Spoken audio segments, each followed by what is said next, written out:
Selamat pagi anak-anak Ibu. Ibu. Apa kabar semuanya? Baik, Ibu. Tugas yang Ibu berikan kemarin, tolong Siti dikumpulkan ke depan. Ayo. Belum siap, Bu. Aku enggak siap. Apa namanya? Lupa, Bu. Aduh. Baiklah, nanti tugasnya dikumpulkan besok saja ya. Ibu absen dulu ya, anak Ibu. Aisyah, Putri Soleha, Siti Hadian Putri. Baik, hampir semuanya ya. Kemarin kita membahas tentang organisasi ya. Masih ingat apa itu organisasi? Ayo, Ibu.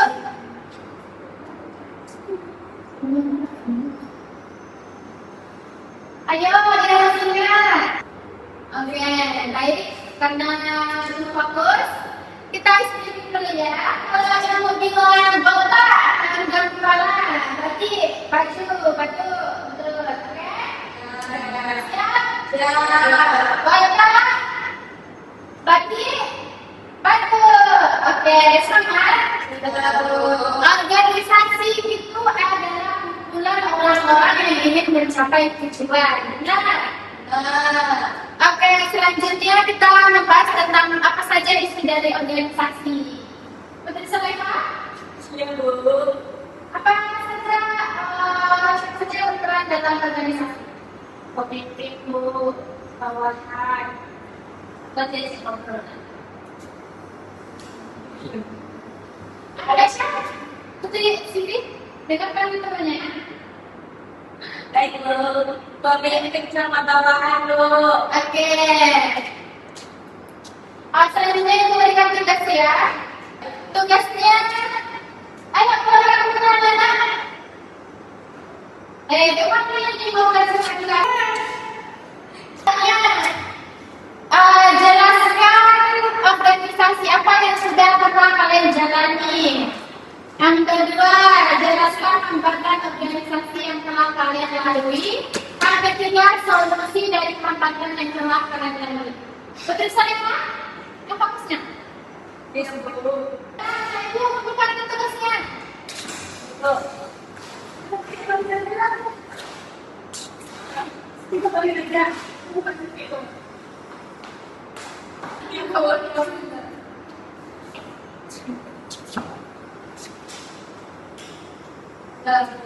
Oke, silakan sekalian cukup bagus ya pada hari ini. Ibu, halo Bu. Anak-anak, dengarkan dulu. Untuk tugas kalian minggu depan, Ibu harapkan kalian membuat Aisyah. Dan kalian minggu depan kalian harus membuat materi tentang struktur organisasi. Paham? Simpan namanya Siti. Baik, Ibu, saya mendapatkan yang sebentar.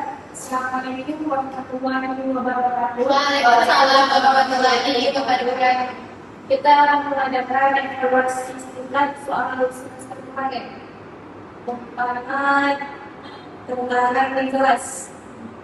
Beberapa saya lihat kemarin ini cukup aktif ya. Waalaikumsalam. Iya kok. Jujur Bu, saya agak kewalahan. Anak-anaknya memang pintar Bu. Tapi mereka ini baru dijelasin 5 menit sudah sibuk ngobrol dengan temannya, sudah sibuk main HP, bahkan ada tugas PR yang tidak dikerjakan. Jadi saya susah untuk saya berpikir saya yang kurang tegas atau sebetulnya saya yang kurang bisa manajemen kelas itu. Jadi saya berkelihatannya Bu, saya kira manajemen kelas itu hanya berkala tentang bagaimana membuat anak. Saya paham pastinya. Itu terus juga begitu. Tapi pelan-pelan saya belajar manajemen kelas itu bukan soal bikin anak turun, tapi definisi sederhananya cara kita sebagai guru menciptakan menjaga suasana kelas supaya tujuan belajarnya tercapai. Jadi kita ngatur kondisi bukan cuma untuk Maksudnya apa saja ya? Banyak Bu. Ini yang namanya ruang lingkup. Pertama yang kelihatan pada ruangnya, posisi bangunnya, ventilasi, kebersihan papan, kebersihan kelas. Jadi kelas yang agak kotor atau yang agak nyaman bagi anak itu coba kalau anak itu bosan. Kedua, aturan mainnya, jam masuknya, atau jarak exit ke toilet, konsekuensi kalau telat, harus jelas lebih awal. Tadi baik, saya ingin sedikit menambahkan Bu. Mungkin yang ketiga ini kita sering kelupaan tentang suasana isi anaknya, pasti harus aman, anak boleh salah jawab tanpa ditertawakan. Kalau anak merasa takut, otaknya nggak bisa pikir pelajaran gitu Bu. Dia sibuk pikir jangan-jangan saya dimarahin kan gitu. Benar juga kayak ya, saya kadang-kadang seret bentak kepada ramai suasananya Bu. Nah, yang keempat ada lagi tidak? Berinya? Yang keempat ada cara kita belajar ini namanya aspek fungsional atau variasi metode. Ada dua waktu termasuk aturan memuat HP tadi. Jadi sampai sekarang ini nggak bisa kita kompak. Kalau saya beruntung mereka searching atau mencari sesuatu baru saya bilang silakan ke HP. Nah itu Bu. Saya lihat kelas guru Malaysia memang beda. Anak-anak bisa diskusi tapi tetap terkontrol. Jadi belum ada langsung terasa ya Bu. Banyak dulu, pertama jam pelajaran nggak akan disebut betul, tapi menggantinya tuntas.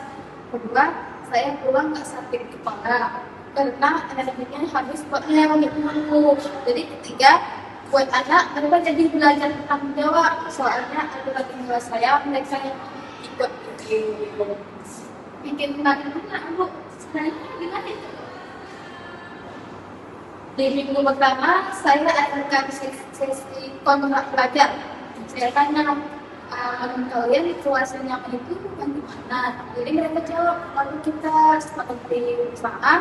Kalau ada yang melanggar, supaya kepada kita kemarin gimana kesepakatannya. Jadi anak itu nggak merasa bersyukur.